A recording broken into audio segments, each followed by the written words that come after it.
Very good evening to everyone.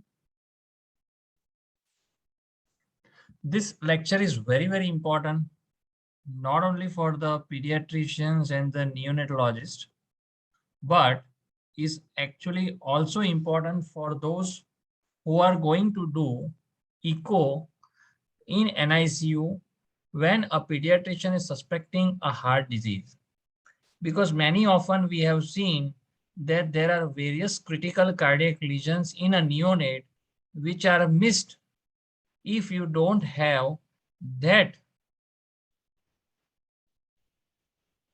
possibility of diagnosis in your mind.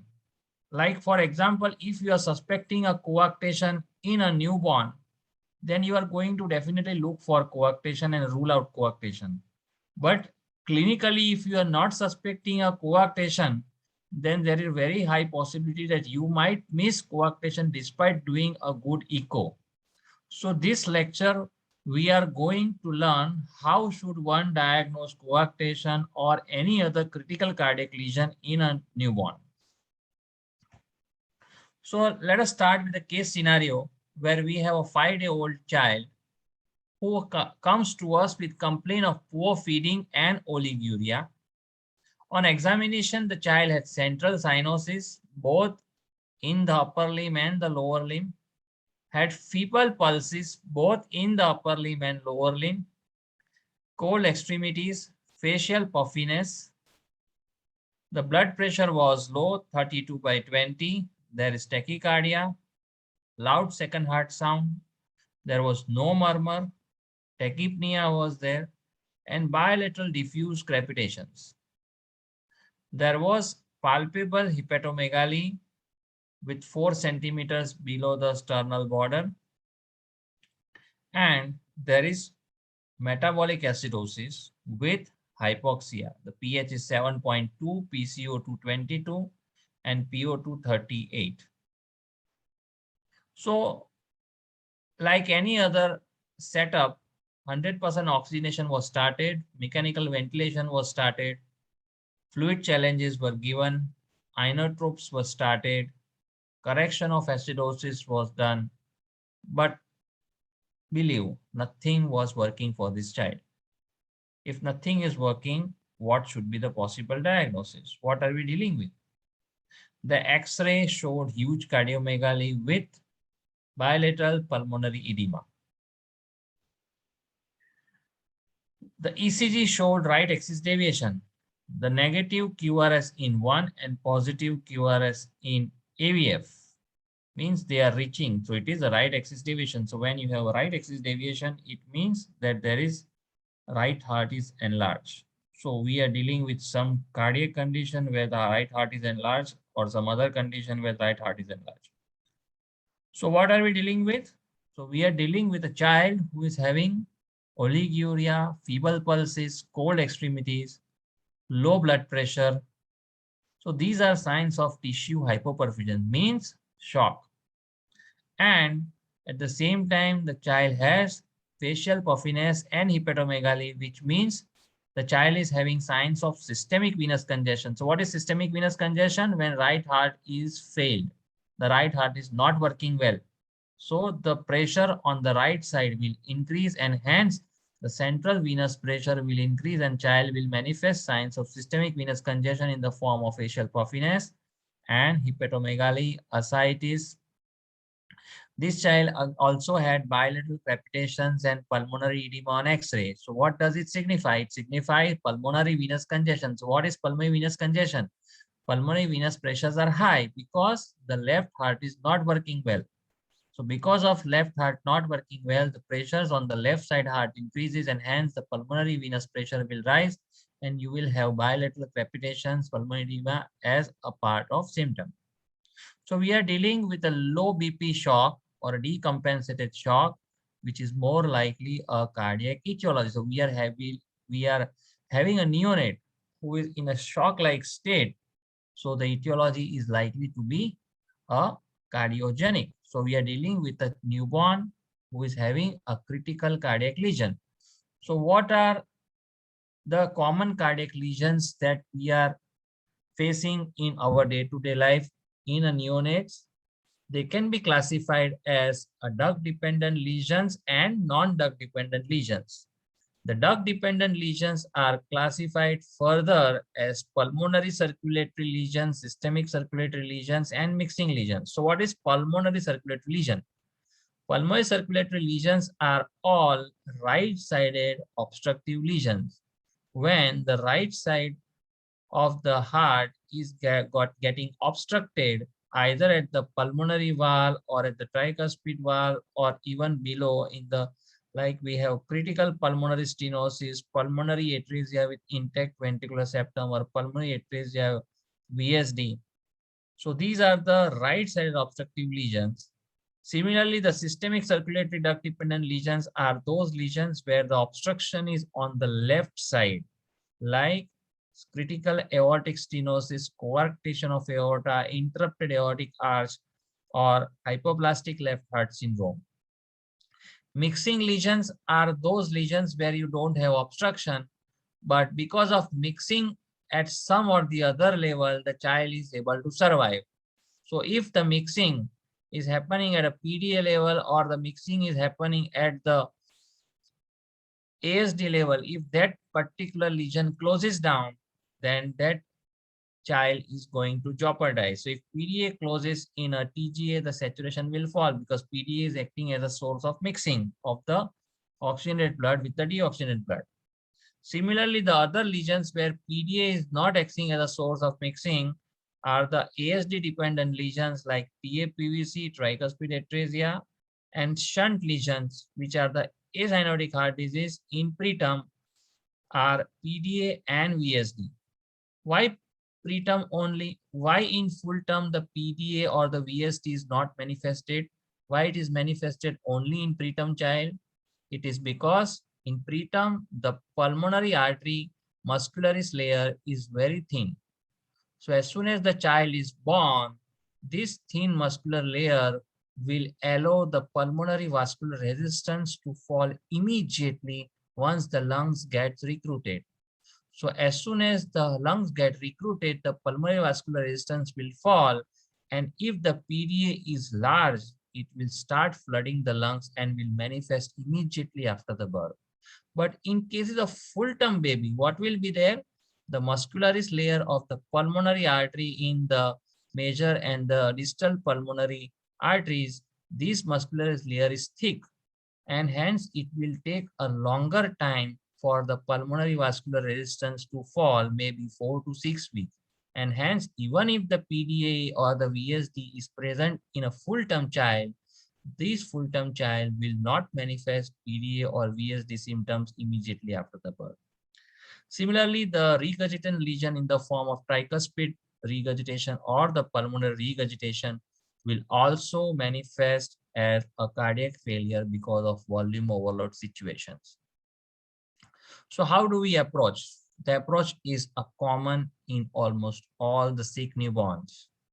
We start with ABC, take peripheral as well as central access, check the ABG, and we should immediately intubate if there is respiratory distress, acidosis, or shock. If you're suspecting a heart disease, one should start dobutamine at a lower dose of 5 to 7 micrograms per kg per minute. If there is metabolic acidosis, correction of acidosis has to be done. And the chest X-ray is the first thing to be done to rule out respiratory condition. Pneumothorax, pneumonia, HMD, diaphragmatic hernia, and PPHN, that is cardiomegaly with ground glass lung field. These are the common findings on the chest X-ray for a critically ill neonate if you are suspecting a respiratory condition. Though ABG helps us differentiate a central cyanosis from the peripheral cyanosis, how do you separate a cyanosis from a cardiac or a non-cardiac cause? So for that, we do a hyperoxia test. So what is hyperoxia test? So after stabilizing the child with ABC and you are in a doubt what is to be done, we do hyperoxia test. So that is 100% oxygenation for 10 minutes.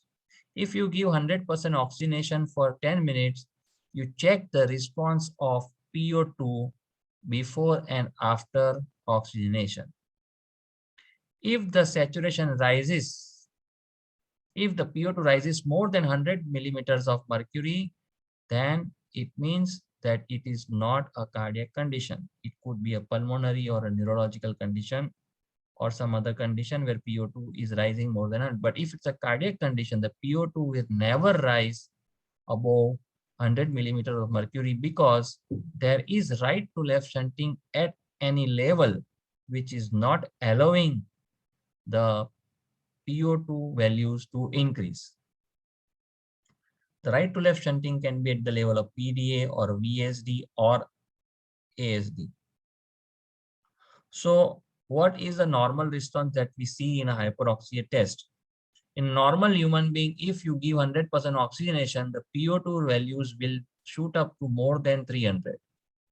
But in case of pulmonary or the neurological disorder, if you give oxygenation, what is going to happen? The oxygen percentage at the alveolar level will rise and hence the PO2 values will rise more than 150. But in case of cardiac condition, because of right to left shunting, there will be no rise in PO2 value. The PO2 will consistently be showing more less than 100. The other thing that will go in favor of pulmonary condition would be high PCO2 values. So one should suspect a respiratory condition in a sick newborn when you have respiratory distress, tachypnea. But the most important thing one should think of respiratory distress is an expiratory grunt. So what is expiratory grunt? Expiratory grunt is basically the phenomenon that we see where a neonate generate autopeep to recruit the alveoli which are not working well. So basically, to recruit the lung, the autopeep is generated at the vocal cord level and which will we hear in the form of expiratory grunt.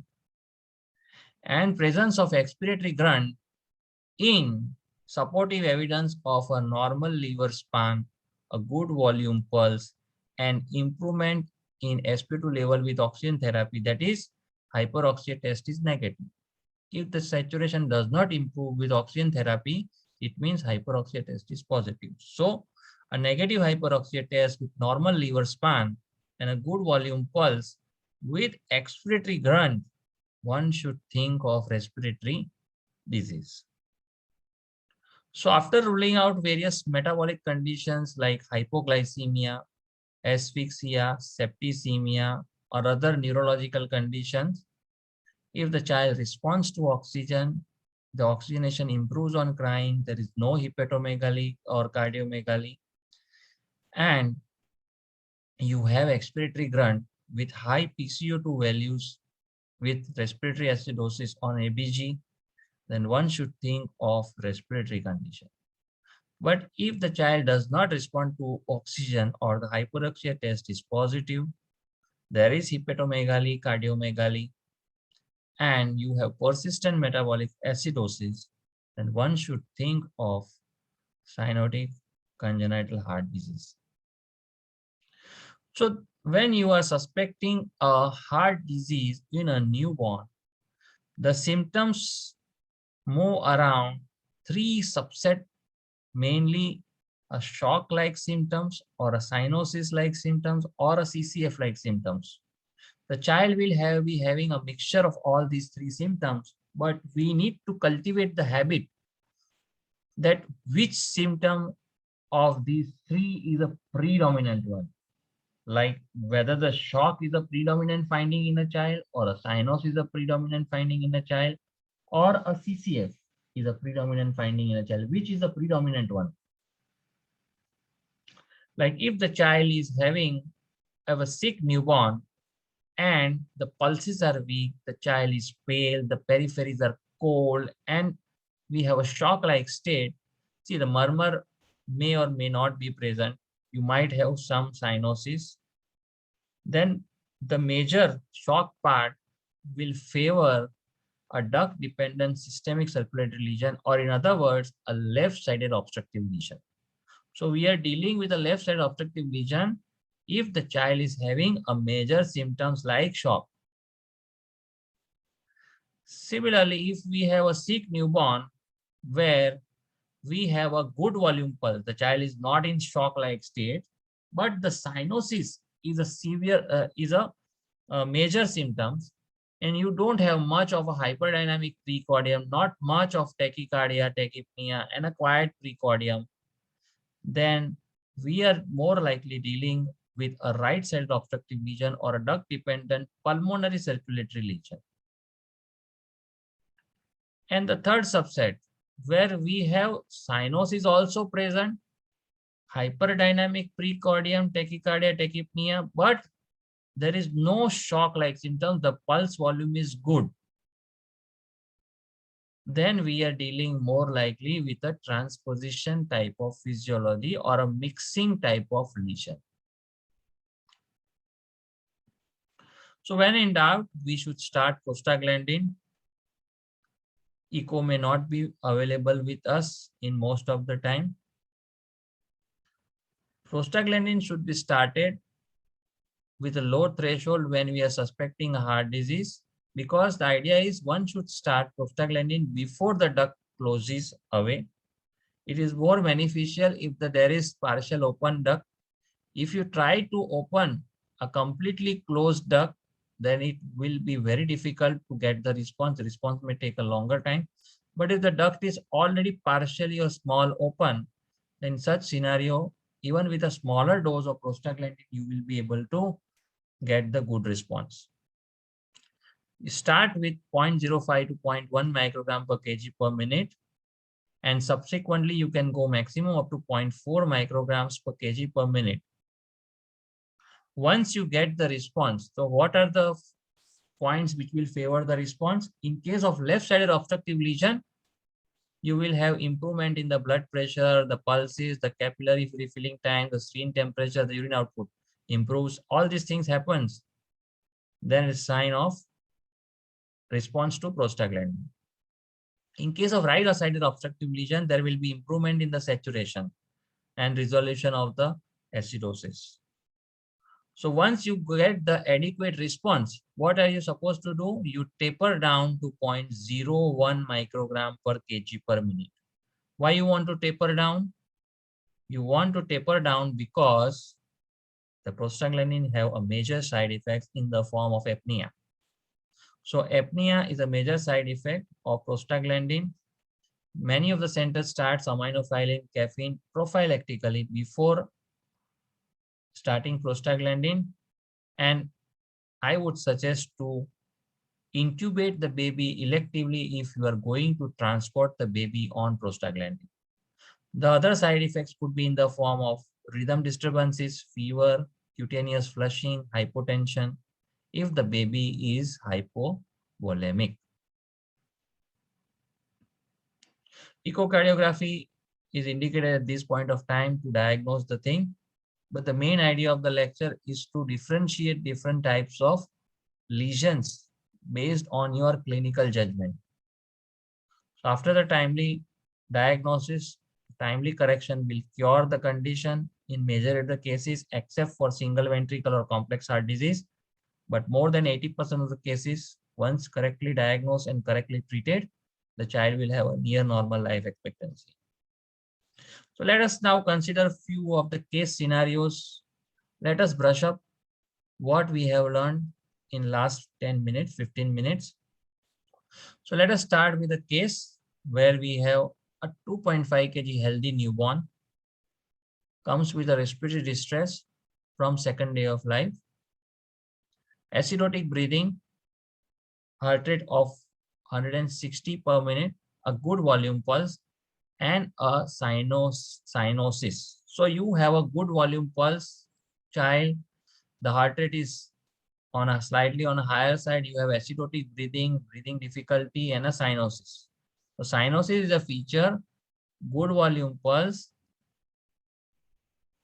and you have X-ray showing a cardiomegaly with hyperoxia test positive. So what is the probable diagnosis?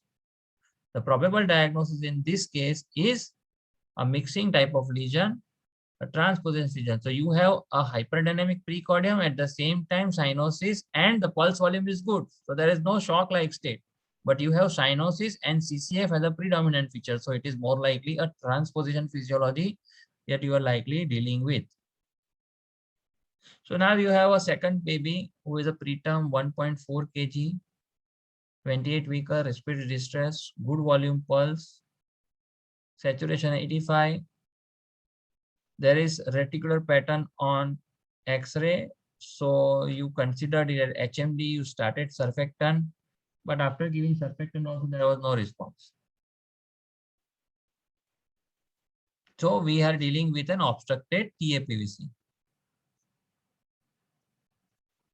So third case, a 3-day-old child presenting in OPD for routine checkup, and we found the child is cyanotic. The saturation is hardly 65 in air. The child looks blue, but child is completely hemodynamically stable. There is no tachycardia, no tachypnea. The child is feeding well. Hyperoxia test is positive. You gave oxygen, but saturation did not improve. There is no murmur. So what are we dealing with? So we are dealing with the cyanosis as a predominant feature. There is no sign of shock. There is no sign of CCF. The precordium is not so hyperdynamic. So we are dealing with a low QP or a right-sided obstructive lesion. So chest X-ray showing not much cardiomegaly. The oligemic black lungs goes more in favor of top pulmonary atresia. So we have another case, a 3 kg, active, feeding well till second day, and on third day develop respiratory distress. After the respiratory distress, there was tachycardia, subcostal retraction, there was a murmur, and the pulses were feeble. So we are dealing with a baby who is having a shock-like state. So when you have a shock-like state with distress, the likely diagnosis is a left-sided obstructive lesions. And the pulses are weak in all 4 limbs. So when pulses are weak in all 4 limbs, the obstruction is at the level of aortic valve or above. In coarctation of aorta, the lower limb pulses will be weak, the upper limb pulses will be good. Similarly, in interrupted aortic arch, depending upon the type of obstruction, you can have 1 limb weak or 2 limb good. So we have a preterm post-surfactant phase. Improved lung compliance on third day and was weaned from the ventilator. So these are the 3 X-rays I would like to show you. This is the first X-ray. Surfactant was given. After the surfactant, the child improved, but later on, what we can see over here is the child developed significant cardiomegaly and had to re-intubate. So what is the diagnosis? So post-surfactant, the PDA was open because of fall in pulmonary vascular resistance. The lungs got flooded and the patient developed hemodynamically significant PDA. So summarizing, when you have a shock as a predominant feature, think of left-sided obstructive lesions. Left-sided obstructive lesions are aortic stenosis, coarctation, interrupted aortic arch, hypoplastic left heart syndrome. When you have a cyanosis as a predominant feature, but there is no shock, good volume pulse, think of right-sided obstructive lesions like pulmonary atresia, critical pulmonary stenosis. If you have a cyanosis and CCF-like feature, you have tachycardia, tachypnea, hyperdynamic precordium with cyanosis. Think of mixing conditions like TGA, truncus, TAPVC. TGA we usually will have saturation of around 70, 75. Truncus will have saturation of around 90, 95. And TAPVC will have saturation of around 80, 85. When you have only CCF, baseline tachycardia, tachypnea, hyperdynamic precordium, distress, then the acyanotic heart disease in newborn would be VSD PDA, AP window in preterm child, or a severe valvular regurgitation. So the take-home message is, think of cardiac etiology. If the child is not responding to the oxygen, there is cardiomegaly, there is hepatomegaly, there is circulatory collapse. Presence or absence of murmur does not include or exclude congenital heart disease. So one question is there, like how will you diagnose there is a hepatomegaly? The liver could be pushed down also. So the best way to judge hepatomegaly in a newborn will be the chest X-ray. So when you do chest X-ray, get the upper part of the abdomen also done in the chest X-ray. So on chest X-ray, if you find the liver span of the hepatic span is more than 4 centimeters in a newborn, is suggestive of hepatomegaly. Because in case of respiratory condition also, because of the push down of the liver, the hepatic uh, liver can be palpable. So the chest X-ray is the best measure to measure the liver span. So the common neonatal cardiac conditions will be critical pulmonary stenosis and pulmonary atresia presenting as cyanosis, TGA truncus presenting as CCF, and shock-like state will be the aortic stenosis, interrupted aortic arch, coarctation of aorta. Whenever in doubt, one should start prostaglandin. So this was a very short lecture, but a very informative lecture.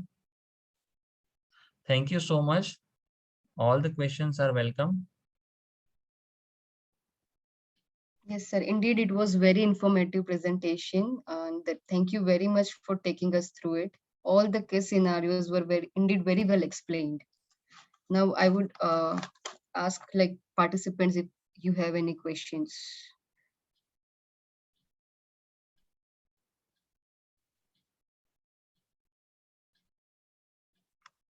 If anybody wants to ask the question in the chat box.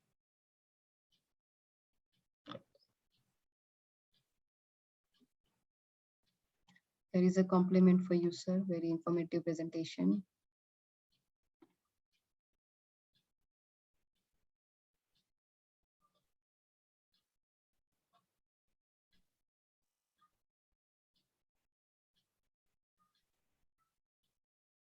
You can raise a hand so I can unmute you.